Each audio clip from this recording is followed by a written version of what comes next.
I'd like to thank Sàpiens for this honor.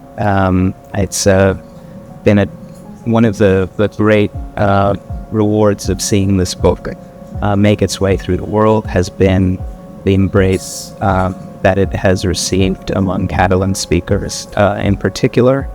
And I think there is a reason for that. There's a deep historical reason and affinity and solidarity with the Palestinian cause.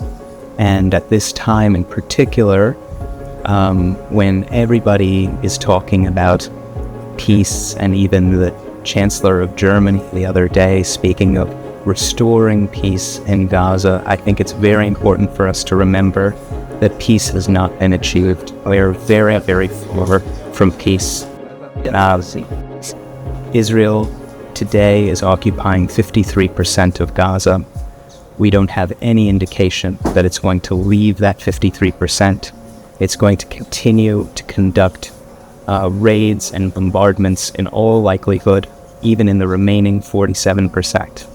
And so what we've seen now is a diminishment in the scale of the suffering, but something that is very, very far from peace. And it's up to us to remember that and not to simply forget this issue once we feel like there's not an active genocide anymore.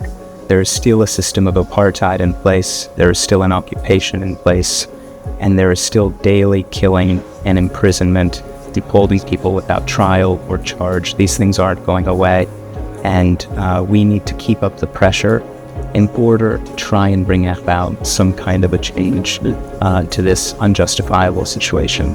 Thank you.